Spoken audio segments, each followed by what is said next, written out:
Вітаю, шановне господарство, у эфире «Объектив». З вами Ярослав Стешик. Давайте разом поглядим, чим адметны быў гэты чацвер. Милицейских выбачэнняў за погромы не будзе. У министра нет ни повода, ни оснований просить извинения у цыганов. Снизить пенсийный возраст для мужчинов. Почему женщины должны работать до 58 лет, так? А мужчины до 63. Абуджайся, Украина, яшчэ парламентские. Люди вошли во вкус протестного голосования. Узброеныя людзі ў масках уламваліся ў дамы, пагражалі дзецям пісталетамі, затрымалі сотні грамадзянаў з прычыны іхнай нацыянальнасці. Так выглядалі міліцэйскія рэйды пасля смерці інспектара ДАІ у Магілёве. Спецназ шукаў цыганоў-забойцаў на Чорнай Волзе.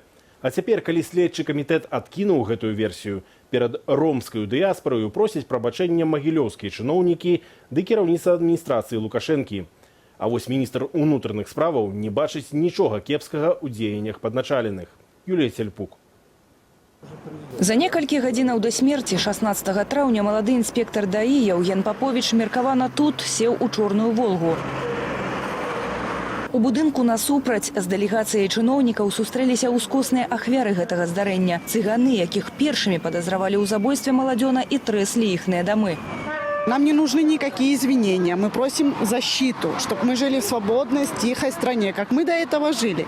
Больше нам ничего не надо. Они нам это пообещали. Просили они нас извинений, что будут разбираться. Кіраўніца адміністрацыі Лукашэнкі Наталья Качанова, улады Магілёўшчыны Леонид Заяц і Владимир Цумараў занялі свае месцы на спатканні, а таблічкі прадстаўнікоў МУС давялося прыбраць. Міністр унутраных справаў за сябе выказаўся зранку. У министра нет ни повода, ни оснований просить извинения у цыганов. Понятно? Зразумела, што няўтульна браць на сябе адказнасць за здзекі, праз якія прайшлі звыш 100 ромаў увечары і ўначы пасля выяўлення ў лесапаласе цела Яўгена Паповіча. Учора нам сведчылі. Они не были корректными, не были уважительными. Я чувствовала себя униженной, оскорбленной. Я живу в правовом государстве, и как такие вещи вообще могут происходить? Они залетели обматами, ногами, там, по детям, с детей с кровати скинули, и пистолеты к голове приложили и сказали молчать всем. Прычынаю ператрусаў і масавых затрыманняў сталася паведамленне, якое атрымалі на Вайбер калегі загінулага. Срочно, Черная Волга, 3 цыгана, регистрационный знак «Русский». Адпрацаваць патрэбна кожную версію, але пытанне, якім чынам гэта рабіць. Главная претензия, на мой взгляд, не в том, что проводились такие масштабные мероприятия, а в том, как они проводились. И если эти оперативно-розыскные мероприятия больше похожи на карательную операцию, то здесь вопросы к министру, к подготовке сотрудников милиции. Ацэнку гэтым дзеянням мае даць пракуратура, бо ромы публічна высунулі свае прэтэнзіі да сілавікоў. Міністр Шуневіч, апроч гэтай ацэнкі, абяцаў журналістам іншую. Доказы, згодна з якімі следчыя адмялі версію забойства Яўгена Паповіча і абвесцілі адзінаю суицид. Сначала была одна версия, мы ее проверили, опровергли, установили истину по делу. Ігор Шуневіч задаволены, але ягонымі следчымі і ім асабіста незадаволеная грамадскасць і экспертнае асяроддзе. Мікалай Казлоў вяртаецца ў дзень пахавання маладзёна, калі версія забойства яшчэ разглядалася. Если вы считаете, что это убийство и милиционер погиб на боевом посту, первое, что должен сделать министр, это должным образом отреагировать. А получилось, что отреагировали только задержанием цыган, а что касается близких, как-то министр Шуневич пропустил. Шматлікія алагізмы, бачныя простым грамадзянам і адсутнасць тлумачэнняў ствараюць урадлівую глебу для абвінавачанняў і падазрэнняў. Мне кажется, что они просто откупились. Это мое личное мнение, потому что очень много об этом говорили и видели там даже очевидцы, а потом это суицид, это какой-то смех. Мне посчастливилось, скажем так, присутствовать при одном задержании, и они абсолютно со всеми так общаются. Я не думаю, что это было именно из-за того, что это были цыгане. У надзвычай медыйных справах адказы заўжды намагаюцца даць як мага хутчэй, але ступень даверу да іх не заўжды высокая. Юлія Цельпук, Белсат. Міліцыя мае дастаткова грошай з бюджэту, а дадатковыя паборы за мітынгі, шэсці і пікеты – гэта інструмент здушэння грамадзянскіх свабодаў, мяркуюць арганізатары сёлетняга дня волі ў Менску. Яны накіравалі ў Канстытуцыйны суд зварот з патрабаваннем праверыць законнасць сумнавядомай 49-й пастановы ўраду. Мы пройдзем все, безумоўна, юридичный весь шлях для того, каб подать документы ў камітэт па правах чалавека ААН, сцвердзіць і з юридичнага пункту гледжання даказаць, што гэтыя паборы яны незаконныя. Грамадзяне Беларусі не павінны плаціць за тое, што яны рэалізуюць сваё конституцыйнае права на свабоду сходаў і мітынгаў. І вось ствараючы гэты прэцэдэнт, мы спрабуем давесці, што ўсё ж такі абсурдную норму трэба адмяняць. Паводле Юрыя Губарэвіча, аплата працы міліцыі – гэта прыкладна 40% усіх выдаткаў на правядзенне масавых мерапрыемстваў. Арганізатарам Дня волі паслугі аховы каштавалі амаль 6400 рублёў, што на 100 базавых велічыняў даражэй, чым сума, заяўленая міліцыяй паводле падпісанай дамовы. Грошы арганізатары пакуль не сплацілі, ды накіравалі скаргу ў пракуратуру за парушэнне гэтай ды іншых умоваў аб ахове. Вядзецца таксама пра затрыманне удзельнікаў Дня волі сілавікамі. Пастанову, паводле якой арганізатары масавых мерапрыемстваў мусяць аплочваць паслугі міліцыі, хуткай дапамогі ды іншых службаў, Савет міністраў прыняў сёлета ў студзені. Але яна дзейнічае не для ўсіх, калі ў імпрэзе ўдзельнічаюць дзяржаўныя органы, аплаты не бяруць. На сайце «Зручны горад» петыцыя з'явілася патрабаванне да ўладаў вярнуць права на пенсію ў 60 гадоў для мужчынаў, каб людзі паспелі адпачыць пасля 10годдзяў працы. Сярэдняя працягласць жыцця мужчынаў у Беларусі на 10 гадоў ніжэйшая, чым у жанчын. Аднак адмыслоўцы кажуць, што цяперашні пенсійны ўзрост 63 гады можа быць яшчэ падвышаны. Галіна Бакунчык. Амаль 5000 чалавек падпісалі электронную петыцыю за зніжэнне пенсійнага ўзросту для мужчынаў. Яе аўтары на сайце «Удобны горад» адзначаюць, што сярэдняя працягласць жыцця мужчынаў у Беларусі надта нізкая, каб падвышаць пенсійны век. З гэтым пагаджаецца наш суразмоўца. Да, сам вопрос он актуальный. Там, в смысле демографическом, там, и вообще как правовой, потому что это, собственно говоря, дискриминация. Да? Почему женщины должны работать до 58 лет, так? а мужчины до 63. Юрию Грыневичу 60. Ужо месяц он працуе вартаўніком, уладкаваўшыся з вялікай цяжкасцю. Раней працаваў будаўніком. Здароўе уже не дае. Калі я працаваў нават 50 год, вакол мяне былі маладзейшыя, майго ўзросту ці старэйшых я не бачыў. Людзі сыходзілі па стану здароўя, нехта сыходзіў ужо ў магілу. То бишь, такое, каб там працавалі людзі па 60 год, я нігдзе не бачыў. І знайсці пасля 60 год тое, што яны прыцягнулі гэты пенсійны стаж, можна ў кабінеце працаваць. Працаваць пасля 60 людзі пачалі пасля таго, як кіраўнік краіны распачаў пенсійную рэформу. Каб атрымаць працоўную пенсію да страхавога працоўнага стажу, цяпер штогод дадаюць яшчэ паўгады. Гэта патрабаванне пенсійнай рэформы, якая распачалася ў 2017 і закончыцца ў 2022 годзе. Па яе завяршэнні жанчыны будуць выходзіць на пенсію ў 58, а мужчыны ў 63 гады. Аднак і гэты пенсійны ўзрост мяжа не канчатковая. Пенсійную рэформу 2017 году распачалі, бо колькасць пенсіянераў стала роўнай колькасці працаўнікоў, кажуць нашы эксперты. Як вынік, дэфіцыт пенсійнага фонду і праблемы выплатаў. Але толькі адным гэтым падвышэннем пенсійнага ўзросту праблемы развязаныя не будуць. Чтобы в долгосрочном периоде фонд социальной защиты был в равновесии, нам нужно поднимать пенсионный возраст до уровня 65 лет и для мужчин, и для женщин. У Беларусі сярэдняя працягласць жыцця сярод нізкай краіны ў свеце. 79 у жанчын і 69 гадоў у мужчынаў. Гэта 119 месца сярод 190 краінаў свету, сведчыць Сусветная арганізацыя аховы здароўя. Што ж пра перспектыву працаваць даўжэй, думаюць менчукі. Мне 60 лет будет, 13 июля. А еще до пенсии, еще плюс 3 года, я могу и не дожить до них. Вот, потому что тяжело, и здоровье уже не то. Надо было поднимать однозначно в любом случае. Это моя точка зрения. И женщинам, и мужчинам. Да во всех странах. Люди, которые доживают до пенсии год-два, все умирают. Все. Здоровья нет, и зачем пенсия-то? Петыцыю за зніжэнне пенсійнага ўзросту для мужчынаў накіравалі ў Міністэрства працы, а таксама ў Палату прадстаўнікоў. Галіна Бакунчык, Белсат. Працягваем выданне аб'ектыву. Калі з Расіі льецца бруд, то, можа, дапамогуць іншыя браты з Еўразійскага эканамічнага саюзу. Афіцыйны Менск вядзе перамовы з Нур-Султанам аб імпарце нафты. На сустрэчы з амбасадарам Казахстану Ермухаметам Ертызбаевым Александр Лукашенко зазначыў, што Беларусь займаецца дыверсіфікацыяй паставак вуглевадародаў. Этот вопрос мы можем решить. Он лежит в плоскости не только Беларуси и Казахстана, здесь проблем нет, но и России. По транзиту, я думаю, что с близкой нам страной мы сможем договориться.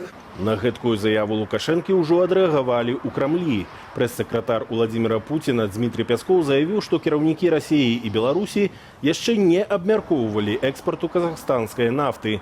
Але Лукашенко і Путін змогуць абмеркаваць гэтае пытанне на наступным тыдні падчас саміту ЕАЭС у Нур-Султане, калі палічаць гэта патрэбным. Больш за 12 мільярдаў рублёў стратаў за 7 гадоў працы ў мінус. Гэткія лічбы паводле парталу Банкі24BY вынікаюць са штогадовай справаздачы Нацбанку, апублікаванай сёння. Паводле справаздачы летась Нацбанк спрацаваў са стратамі больш як 787 мільёнаў рублёў. Праца ў мінус назіралася і за папярэднія 7 гадоў. Агулам больш за 12 мільярдаў рублёў. Страты Нацбанк нясе ў шэрагу пазіцыяў, перадусім гэта аперацыі з аблігацыямі ды замежнай валютай. Прычына – адмоўныя курсавыя розніцы, якія амаль падвоіліся да 2017 года у выніку дэвальвацыі беларускага рубля адносна іншых валютаў. У футбольным клубе «Дынамо» Менск замена. Замест Юрыя Чижа, што пакінуў поле, да гульні далучыўся Менгарвыканкам. Цяпер менавіта гарадскія ўлады будуць вызначаць лёс аднаго з найбуйнейшых беларускіх футбольных брэндаў. Як стала вядома Белсату, апальны алігарх Юрый Чиж рашэння абскарджваць не будзе. Зміцер Міцкевіч. Для заўзятараў менскага «Дынамо» месяц травень даўно ўжо стаў знакавым. На працягу апошніх 20 гадоў, калі футбольным клубам кіраваў бізнесовец Юрый Чиж, менавіта ў гэтым месяцы звольнілі ажно траціну ўсіх трэнераў – 10 чалавек. Цяпер жа, паводле іроніі лёсу, у траўні, можна сказаць, звальняюць самога Чижа. Летась у жніўні Юрый Чиж атрымаў ліст з Менгарвыканкаму з патрабаваннем бясплатна аддаць «Дынамо» гарадскім уладам. Паводле медыяў, Чиж прасіў за клуб прынамсі $500 000. Чыноўнікі звярнуліся ў суд, які ў выніку за 3 гадзіны прызнаў незаконным выпуск акцыяў клубу 20 гадоў таму. Як стала вядома Белсату, пакуль бізнесовец гэтага рашэння абскарджваць не збіраецца, а значыць «Дынамо» пяройдзе ва ўласнасць Менгарвыканкаму. Ну, глядзіце, я лічу, што спорт у Беларусі ён просто цягне грошай, на жаль, да? Там у нас няма вялікіх грошаў, клубы не атрымліваюць грошы ад тэлепраў, клубы не атрымліваюць грошы ад, не зарабляюць на заўзятарах, таму што заўзятары ходзяць реально не шмат. І я не ўпэўнены, што які-небудзь інвестор просто возьме, калі можа быць толькі ад вялікай любові да футбола, як гэта робіць, прыклад берасцейскага «Дынамо». Паводле выдання «Пресбол», за 20 гадоў кіравання Юрый Чиж уклаў у клуб каля $65 мільёнаў. Аднак вынік вялікага ўражання не робіць. Адно чэмпіёнства і адна перамога ў Кубку краіны.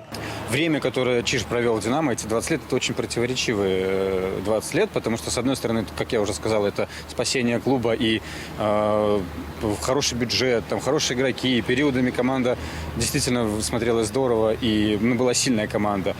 Но, с другой стороны, стоят его непопулярные решения с увольнениями 30, по-моему, тренеров за эти 20 лет. Важную падзею ў чыжоўскі перыяд «Дынамо» была леташняя параза ў плэй-офф Лігі Еўропы ад пецербургскага «Зеніту» з лікам 1-8. І гэта пасля дамашняй перамогі з лікам 4-0. Тады шмат у каго ўзніклі падазрэнні ў не вельмі сумленнай гульні дынамаўцаў, а Юрыя Чижа пасля таго матчу на футболе больш не бачылі. Влиял на белорусский футбол, он был один из самых влиятельных человеков в Доме футбола, входил в исполком, имел свое мнение, там они вместе с Анатолием Капским, мне кажется, могли продвинуть даже какое-то какое-то решение по чемпионату, там, по легионерам. Вот, в частности, кстати, Юрий Александрович выступал за то, чтобы легионеров было больше, и в какой-то момент именно это количество легионеров стало увеличиваться. Уплывовым гульцом Юрий Чиж быў не толькі на футбольным полі. Усю краіну абляцелі кадры, як ён касіў траву ды збіраў кавуны на лецішчы ў Лукашэнкі. Аднак у 2016 годзе Чиж трапіў за краты па падазрэнні ў несплаце падаткаў у буйным памеры. Сённяшняя сітуацыя выглядае як фінал публічнай расправы над былым паплечнікам. Кажуць нашыя калегі, што сачылі за судом. Нават Чиж, як бы он там не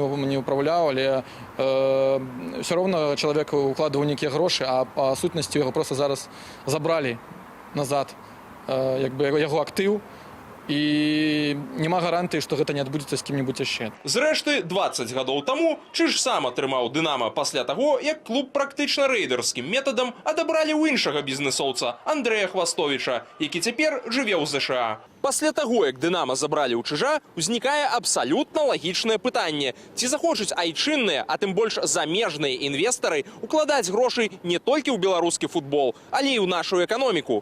Зміцер Міцкевіч, Белсат.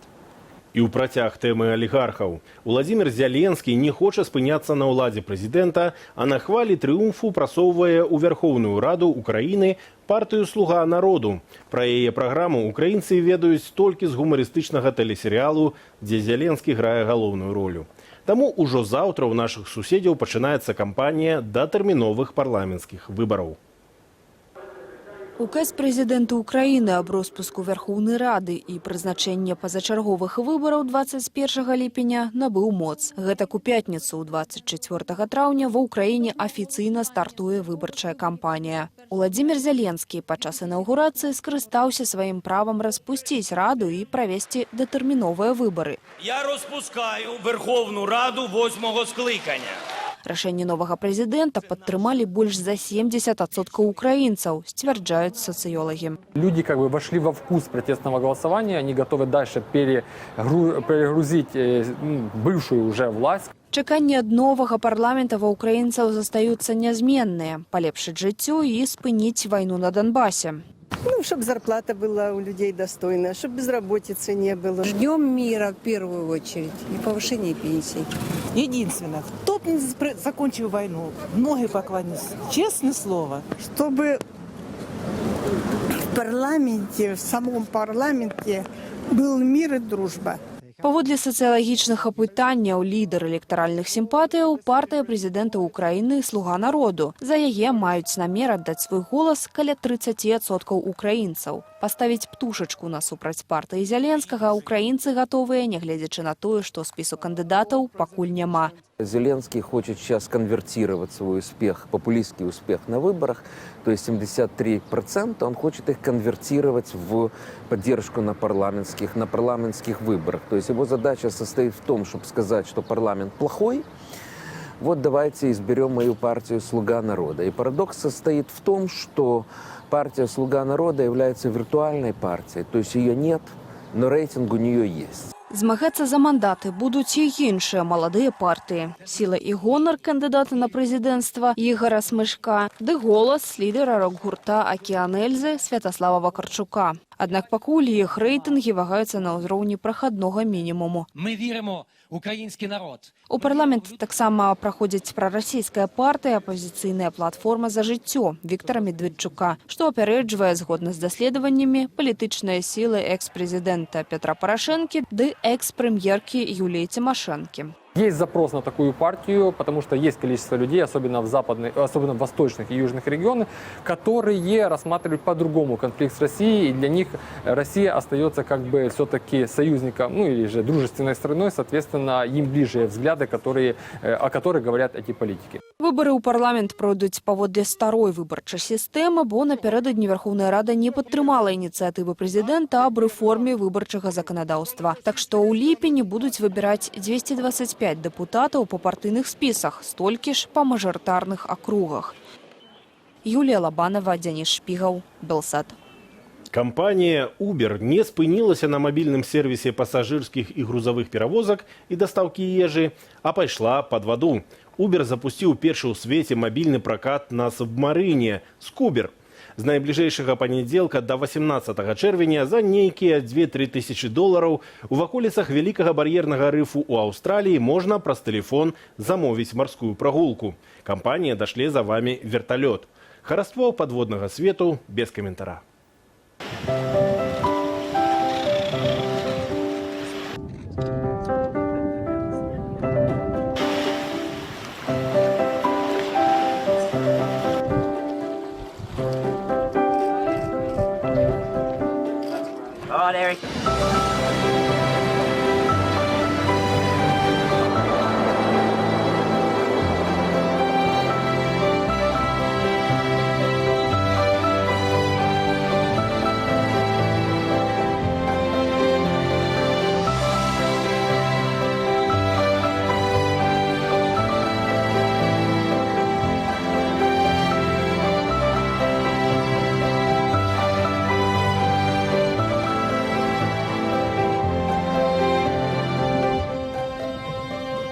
З вами был Ярослав Стешек. Заставайтесь с Белсатом.